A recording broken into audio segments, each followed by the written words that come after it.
here with Canadian music artist Madison Olds. Thank you so much for sitting down with us today. Oh my God, thank you for having me. Absolutely. And we are both Canadian, so I love that. It's not often I get to interview many Canadians. This is exciting.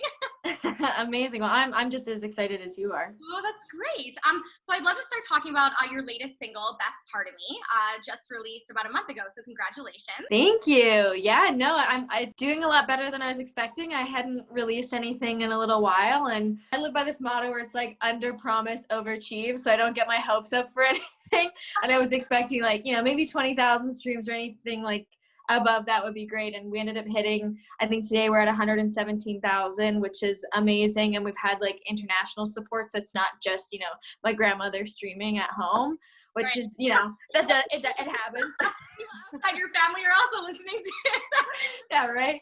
So no, it's been really good. And the response has been amazing. I think obviously it's a very relatable topic, and a lot of people, struggle with mental health, whether it's like on a very serious spectrum or just like on a mild and it's not worth talking about, but obviously it is, it's important when you feel that way. And so this kind of was just my way of nodding to the fact that, I have anxiety, but it isn't my identity. Like it's not my brand, it's not who I am, but it happens, and it's okay right. that it happens. Well, that's what I love too, because it's a poppy piece. And so I don't think you would expect those lyrics from it. So what inspired the pop, but the mental health issue together in one? I think my whole life I've been the person that's like, if I'm gonna feel bad, I'm at least gonna laugh at it. So, I love that. Yeah, right. Like I'm gonna feel really good about feeling really bad, and that was basically like, I know I talk a lot in different, like when I'm typing and people ask me questions, it's easier to just be like, oh, I was really anxiety and I said I wanted to cry on the floor. But when I came into the session, like, they're like, so like, what do you want to write about? And I was just having a really bad time in Nashville. I was by myself. I was super anxiety, super just low. And I straight up said, I was like, sometimes it just feels really, really good to self-indulge and cry and just be like, this really freaking sucks and I'm really anxiety. And it feels good to like give into those urges sometimes. It's like having too many margaritas. I don't know. But and, like that, exactly the same. Yeah, I'm like, yes, girl, I feel you. I've been there. But so like that's kind of how it came, and then it morphed obviously into like the best part of me always knew, and kind of we found a nicer way to say it, but it's like finding that comfort in your discomfort, which is exactly what it is. It's like normalizing anxiety, normalizing mental health, and just saying like, yeah, it happens and it doesn't make me any different. It doesn't make my illness, not as important as somebody else's. And so, yeah, but it's like light and fluffy. It doesn't like, that was the other thing, because it is poppy. People don't listen and they're like, ooh, this is too heavy. Like I can't play it. It's like, yeah, fuck, I'm sad and I'm okay with that. Yeah, I love that. And like, speaking of that and like dealing with the mental health issues, with all the kind of pressures from social media to always be on and to be your best, what was the process like? And is it to help people realize that we need to take time for ourselves? Oh yeah. I mean, like somebody asked, they said like, kindness is a really important part of my brand, which it is. I think it costs nothing to not be an asshole. And they're like, I love how this song is all about promoting kindness. And I was like, what? And they're like, yeah, it's all about promoting kindness to yourself. And it's so crazy when somebody else comes up with like an even better meaning for your song, because you're like, yeah, can I take that?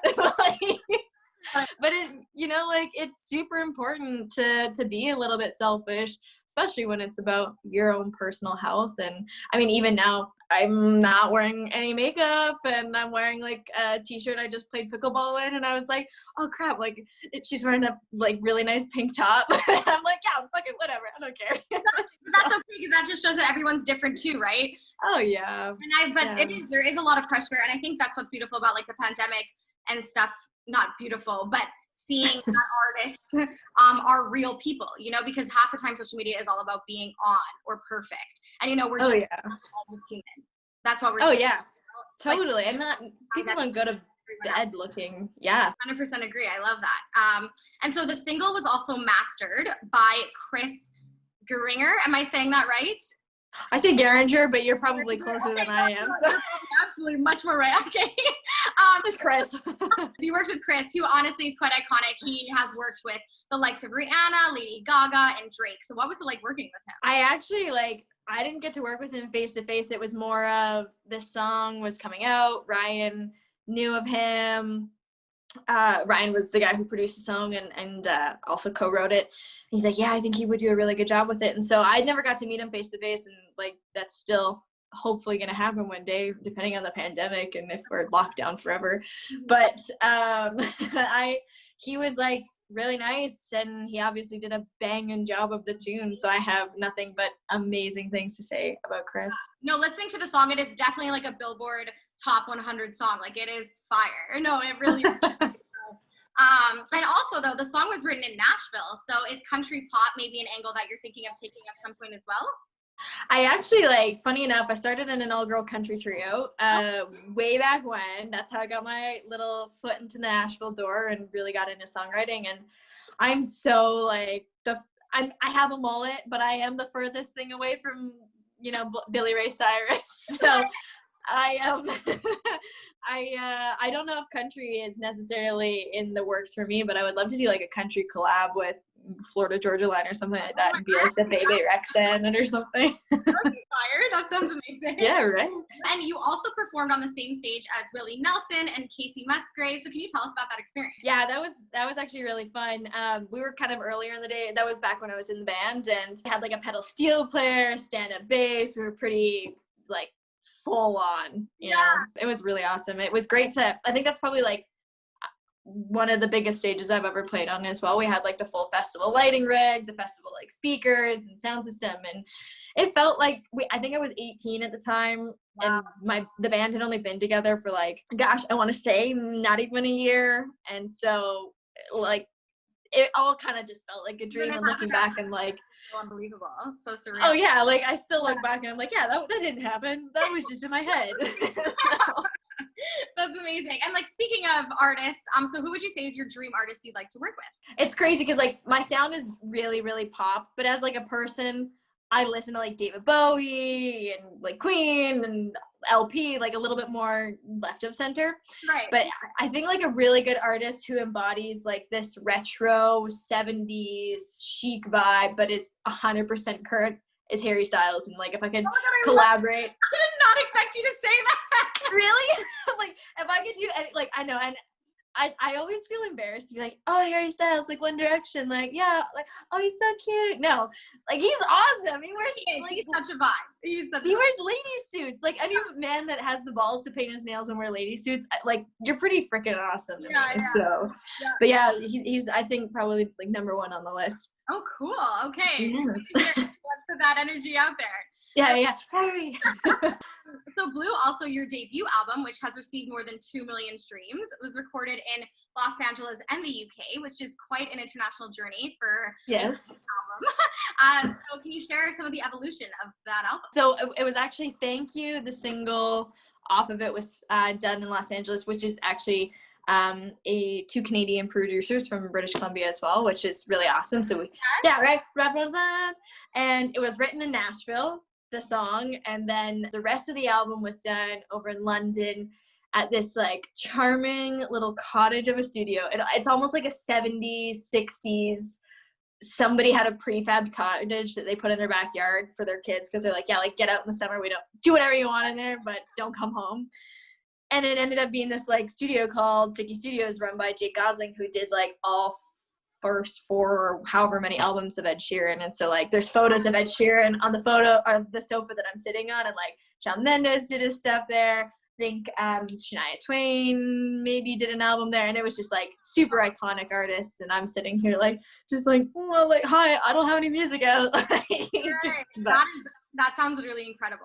And I love the vibe over there. I mean, I haven't had a chance to get more into the industry, and I'm sure there's the cutthroat people like there is everywhere, but for such highly like decorated producers and stuff like that, they were so nice. He shows up in like his Volkswagen to pick me up from my Airbnb in swimming trunks and Minion flip-flops. And I'm like, oh, okay, like this is it. This is awesome. The song was done like so professional, so kind, so considerate, cared so much about my opinion as well. Like sometimes producers will come in and they'll just be like, hey, you know, you're the songwriter artist, I'm the producer, like this is what I do. But he just asked me always throughout the whole process, like, hey, what's your opinion? What do you think? Oh, that's amazing. Yeah, I felt really valued, and that doesn't always happen in like the entertainment industry. So yeah, it was a really good experience. What got you that connection? Was it from the 2 Canadian producers that you originally started with for the album, or? No, actually, at the time, obviously, like Blue is really stripped back and acoustic. I was thinking, you know, who do I look up to right now? Oh, Ed Sheeran. Okay, well, I wonder who did their album.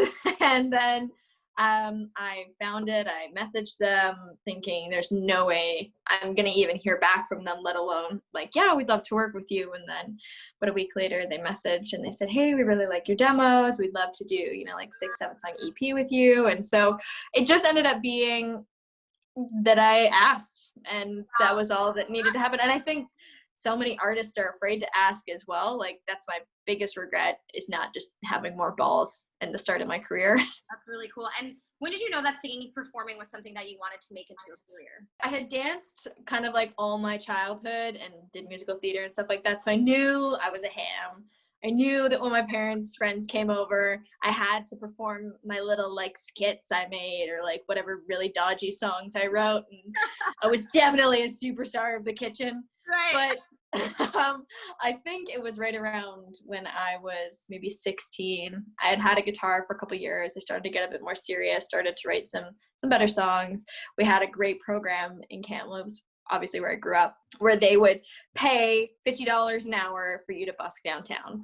I was like, score, like I'm not gonna make that anywhere else at 16. So I played for about like 2.5, 3 hours, a couple times a week, and I loved singing. I loved having people come up and validating my singing, which is, I'm not narcissistic, I promise. So I realized, you know, like I really love to sing. I really love people smiling as they hear my songs. I love people coming back and saying like, hey, I loved this one song, and singing along. You know, it makes it all feel great. It makes everybody feel fuzzy inside. So I think it was right around then, and I was like, yeah, okay, Taylor Swift, watch out. Like, obviously, you know, yeah, dreams are a lot harder to accomplish than you think when you're 16. But yeah, it was right around then. I was like, if anybody were to ask me my main goal, it's like Madison and Madison Square Garden. And at 16, I stuck with it, and at 22, I'm still sticking with it. So I love Madison and Madison Square Garden. Yeah. And what advice would you have for any up and coming singers, performers, people who want to be in the industry? I wish somebody had just told me to be a bit more confident at the beginning. I'd often go into writing sessions and I'd feel really uncomfortable to share an idea, to say, hey, you know, I don't think that's a good one, or like, hey, we could totally do better than this, or I was new. So obviously the people that have been there longer, they must know more than me and must think that I don't know as much as them. And I just really got embarrassed easily, or I would be playing a show and somebody I knew from school would come and walk by and I would just like clam up. I wasn't like badass and like, yeah, I'm a rock star. I was like anxietal and like peed myself a little. I was like totally not cool at all. Right. And so I wish that I had have just been like confident, thrown all caution and care to the wind, and was just like, yeah, this, if I'm gonna do it, I'm gonna do it 100%. Yeah. And I think that also has to do with the asking thing. Like my biggest regret of not asking, I think if I had had the confidence, maybe I would have asked for more. I don't know. Right. But it seems like you have that now. So it's still, it's all learning experience, right? Oh yeah. I feel like now I just have no idea, especially with 2020. Like, I don't know what's going to happen tomorrow. So if I don't ask, like I could die. The world could end and I would be like, wow, I should. You might as well just for it. Yeah, should have asked Harry Styles for the collab. And so now that Best Part of Me is out, what future upcoming projects do you have in store? Ooh. Well, I just released a little snippy on my Instagram of yeah. I think it's actually coming out pretty quick, which is exciting. I've been pushing the bus, and so that can be coming out like as soon as maybe 2 days. Oh, yeah. Oh, pardon? Can we get the name of the single? I can't give any names. I wasn't even allowed to release anything yet, but Sassy McGee over here, ask him, you know. Better to ask for forgiveness than permission, right? But expect that on your Instagram. Are you going to release it there first? It's gonna be like between you and me, girl. I think Friday. It's out everywhere. Okay, amazing. So we'll definitely check that out. I'm excited. Totally away from the music now. Another passion of yours is animal rescue. So why is that something that is so close to your heart? Growing up, my dad was a musician. My mom did a lot of live theater, but that was kind of his hobby. He did IT consulting on the side, like as his main job. Okay. And he would go to a lot of like really remote communities, and a lot of them were pretty far away from like civilization. So there was a lot of stray dogs that just obviously would breed with each other, a lot of puppies, a lot of mistreated animals, and he constantly would be coming home with dogs. And when you're a little kid and you see puppies, you're like, I would die for you. Like, hi dog, I would give you my kidney. Like, that's the thing. But right? Like, I'm 22 and I look at my dog and I'm like, I would take a bullet. Like, so I think that was kind of like how it all started. My parents were like really compassionate with animals, and obviously like the dogs sleep in the bed, the dogs, you know, eat better than we do. It's just how we've always treated animals. And as I kind of got a bit older, we obviously started to rescue more dogs, and I had my own place, and now I'm doing it on my own. And I was in Mexico for a little while with a group of people. We were building a water well, I think. Oh, wow. I was 16, yeah, somewhere around there. And I noticed, you know, Mexico, they have so many dogs, and they are a bit of a nuisance, right? Like they just roam free, and it's really hard to keep them all under control. And that was my first dog that I rescued on my own. She's from Puerto Vallarta. Mm-hmm. And I noticed just like they would kick them, they would do this because they would, you know, like they're dogs. They want to come up to you, and you're like, hey, like get out of here. You're gonna take my food or impregnate my dog, or you know, like I get it, but at the time when I was 16, I think it just broke my heart so much, and that basically changed everything for me. It was like, my life is going to be music, and I'm going to be Paris Hilton with like 100 dogs. Like, that's just, I'm going to die, and like my dogs will probably eat me. People won't even know where I went. Like, well, this interviewer, Taylor Swift, here you go. You know, yeah, right. Now we're Paris Hilton. I'm loving this. Oh, yeah, I'm a woman of many faces. Oh, yes. But I think you know, people have a voice, and we can stand up for ourselves, and we can, if you don't have money, you know, there's always an opportunity to ask for help or to have somebody hear you. But animals are kind of just the ones that don't have a voice, and oftentimes they are pretty unconditional and 100% loyal. And so I think that broke my heart that nobody was, I mean, there's so many amazing people, but like there's no voice for them. And that's kind of like the main reason that I was like, you know, if I'm really going to do this music thing, I better do it for something other than myself. Like, if there's like a certain social responsibility when all of a sudden like your name has a blue check mark beside it, like you have to influence, like not, yeah, like buy this Fashion Nova jacket. Like, no, like, hi, I wear Fashion Nova, but like protect animals. Like, so into animal rescue, and it's like a voice for the voiceless. That's what I always say. My parents are constantly like, I'll be like, oh my God, look at this one, he's missing 2 legs, and they're like, stop it. And now he's yours. Yeah, no, put him in with the others. Okay, so to end the interview, we always ask some random questions. What is your favorite midnight snack? My favorite midnight snack is Honey Nut Cheerios. You'd be surprised how many people say cereal. I feel like it's a great midnight snack. Yeah. Oh, yeah. I had a friend growing up, she would actually just take whole Oreos and put them in a bowl and pour milk over them. Wow. All right. She called it her midnight cereal. That's like next level status. Yeah, I wish. That's hilarious. Who was your childhood celebrity crush? There was this movie called Max Keeble's Big Move. On Disney. Yeah. Ooh, that spiked up hair, like Max always had me going. I'm super embarrassed, but yeah. It's great. It's great. Mine was Jesse McCartney, so it's cool. Oh, I look back at Jesse McCartney now and I'm like, why didn't I like that? But I totally didn't. Oh, I was obsessed. Like, oh yeah. Zac Efron, my mom wouldn't even let me watch High School Musical anymore. She'd be like, nope.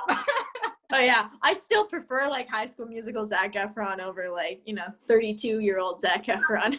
Yeah, me too. I take that one. Prepubescent, love it. Yes. I feel like that's like Leonardo DiCaprio, Titanic or now Titanic. Like that. Oh yeah, right? Yeah, I totally agree. Last one, if you could take 2 items to a deserted island, what would they be? I would say number one for sure would be my Sage Peppermint Halo roller. I don't go anywhere without it, especially in this heat. It curbs like all sweats, all heat exhaustion, any headache. Even when I'm hungry, I'll put some Peppermint Halo on. That shit is fixed. So wow, this is like a legit miracle worker. Okay. Oh yeah, I swear to God, it is the like best thing that has ever been invented. So I will always take my Peppermint Halo, and I'd probably take my dogs. You know. Oh, that's cute. Yeah. I love that. That's so good. Well, thank you so much, Madison, for sitting down with us. And definitely everyone needs to check out Best Part of Me and your Instagram on Friday for your latest release. Thank you so much for having me. This is so fun. I haven't thought about Max in a while, so. You're welcome. All right. Thanks so much.